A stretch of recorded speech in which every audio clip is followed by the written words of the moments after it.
Yeah, Foy Vance, it's a pleasure to meet you. and you. How did you get involved in this whole Bushmills festival? Well, do you know what? I've been coming up to Bushmills for a good few years now. A few friends worked here, invited me up like years ago to do just a gig, an in-house gig, and then I got to know Colin Egan, the master distiller here, and then a load of the other team. And yeah, I've been coming back for a few times a year. Every year for the last few years, you know. It's got a real family sort of vibe about it. It does, that's what I like about it, you know. Yeah. That's what I like about it. You know, Bushmills was always in my house anyway, so I was over the moon when I got to come up here and meet the master distiller and get free whiskey. Yeah, that's always a good point as well. You recently supported Ed Sheeran and seem to be sort of linked in there somehow. I mean, that was the highlight for you, that period. The highlight of the Sheeran tour? Oh, do you know what? Probably not so much the gigs, but getting to know Ed, because he's a very tenacious guy, very inspiring wee guy to be around, you know. But you know, the gigs, especially in the States, the gigs were great, really good, just good fun. You know what? It was one of those tours where it's so different from what I do, really. You know what I mean? He's got a lot of sort of screaming fans, like screaming teenagers sort of fans, and that was just good fun. Yeah, it was good to kind of go out and just relax a bit and have a bit of crack. When was that tour then? Just that was this year, early this year. Well, I toured with them last year throughout the UK, but I was in the middle of making my album and in the middle of a lot of other stuff that we'll not go into. But this year it was kind of, you know, it was we went around the States. I think for a month and a half, something like that. It was just good fun. Good fun. Yeah, did you pass South by Southwest as well? No, we didn't do South by Southwest this year, but we did play in Austin. We played Stubbs. Oh yeah. Stubbs in Austin. Yeah. Nice. It was good. And so the Joy Nothing. If you had to sort of summarise it in sort of 3 minutes, what would you say it's all about? The album or the idea? A little bit of everything. Album and idea. Yeah. Well, do you know what? It was. I lived in London for 7 years. The reason for moving to London was because I'd set up a record label and with my managers at the time, and the whole team were there, and we were kind of focusing on trying to make things work, and it just didn't really suit me. It didn't really fit my bill. So I realised then after 7 years, well, I realised pretty quickly, to be honest, but I stuck it out for 7 years, and I moved then last year up to the Highlands of Scotland, in a little village in the middle of a valley in the middle of nowhere, and it sort of felt like, without putting too fine a point on it, it felt like I'd moved from the humdrum of the industry to the haunts of ancient bards. You know, there was a real peace and tranquility and sort of just an ancient soul there that really resonated with me. And most of the songs for The Joy of Nothing, including The Joy of Nothing itself, came from that move. You know, the stillness of the place. I mean, I live 2 minutes from the River Tay and 10 minutes from Loch Tay, and I live in between the mountains. You know, it's deathly silent, and it's a good place to do nothing and stop. And think. Is that how the songs sort of come out there? What do you need, in the songwriting process for yourself? I don't know if you need anything other than the impetus to write something. You know, I wrote a lot of songs in London too. You know, when life was busy and hectic, and I lived across from a Polish tire place. You know, whereabouts in London? I lived in Brockley. It's called South East London. It's Yeah. We used to call it Brooklyn because it's kind of like the Brooklyn of London. You know, it's a lovely, very leafy place down South East. So, yeah, I don't know that you need silence, but I certainly prefer silence. Yeah, to write. And you wrote, composed some music for Terry George films and with David Holmes. How did that come about? Well, David Holmes was doing a record at the time called Holy Pictures, which you should get. Yeah. Everyone should own that record. It's a beautiful record.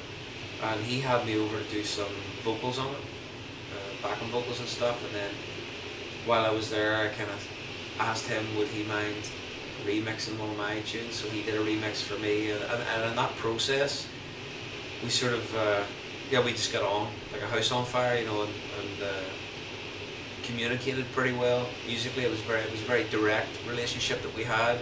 You know, there was no kind of messing around. It was very honest and open. And so he wanted to hear what other songs I had, and I played him all the stuff that I thought was like my A game. And every song he was going, nah, terrible, not interested. Yeah, he just, but listen, that was the relationship we had and still have. But then I played him all these songs that I've been writing just for myself. You know, like,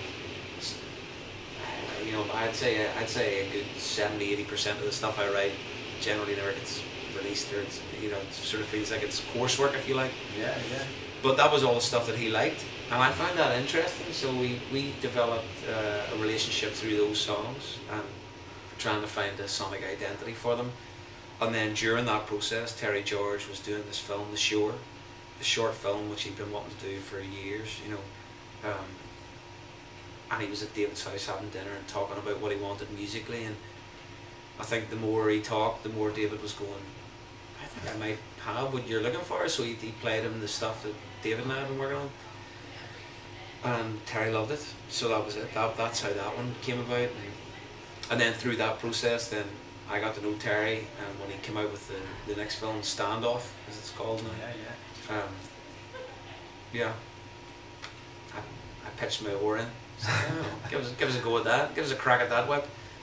So that's how I did the music for that one. You know, and does that bring sort of a new sort of fan base in? I don't know if it brings a new fan base in. I mean, I'm not sure actually. Yeah, people might always pick up on films. You know, people that maybe not necessarily, you know, the people that go to gigs and stuff. Mm-hmm. People that sort of buy albums that. Well, it's just another way of getting in, you know. Yeah, well, maybe more so with The Shore. I mean, the fact that The Shore won the Oscar exactly. was a huge deal. You know, so that you know, I guess what happens with Standoff now remains to be seen, whether that brings new people in or not. But there's not so much of my songs in the feature film. It's more the score. Yeah. You know, so it's just a different medium altogether. Yeah, there's another platform, and people do look up. You know, they get very technical about who's done what and discovering playlists and etc. But I mean, go back to yourself now. The Joy Nothing, you know, video, Ella, your little daughter. So is that just a natural thing? Does she inspire a lot of music as well? Oh, of course. Yeah. Well, I mean, everything inspires music, doesn't it? You know, it's just like when you get the time to pick up the guitar or sit at the piano or write lyrics or whatever, however you approach it. But yeah, she inspires it as much as the good inspires songs as much as the bad. I would say. Yeah, that's true. But yeah, that, you know what, the best thing about that day was the guy we shot it with was just real easy company, and it didn't feel like shooting a video. It genuinely just felt like hanging out for the day. So that's what we did. We just had fun, and he filmed it, and that was the video. So yeah, no, you know what? I like that video because it's even just for me. A little memento, a little reminder of that time that Ella and I had, because we spent she came on tour with me for the Ed Sheeran tour. We spent the whole month and a half in the States together, and that was I think that was close to the end of it actually. So it was like a culminative experience. You know, yeah, I really enjoyed that day actually. And, you know, hopefully that shows. Yeah, no, absolutely. And funny enough, I just went out and I just met Stephen, who's come along to learn a few bass parts and smoking TP outside completely randomly. Yeah. So from that, so he's come along. So how does the band sort of all work together then?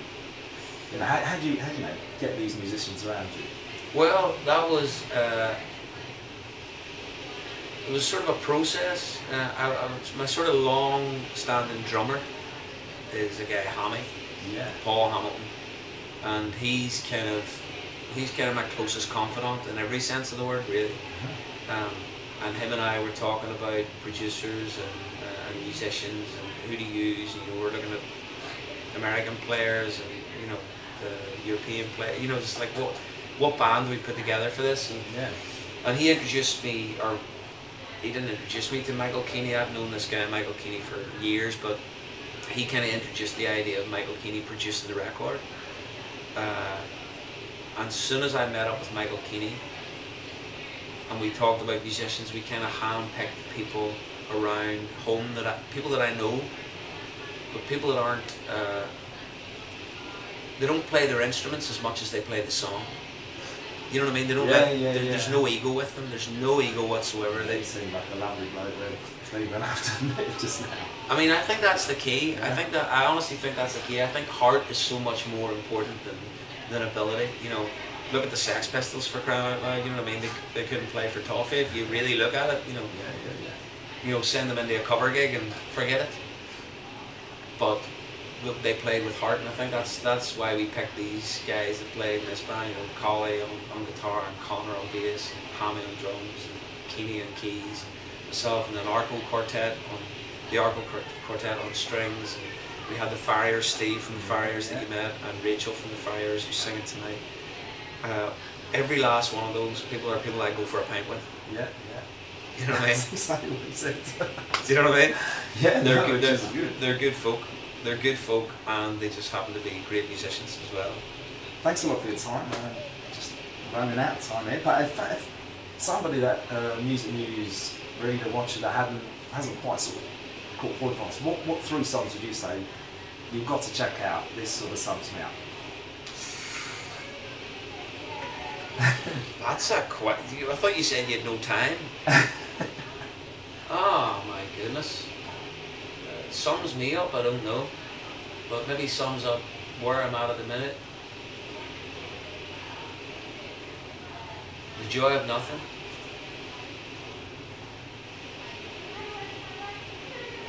Paper Prince, which isn't released yet.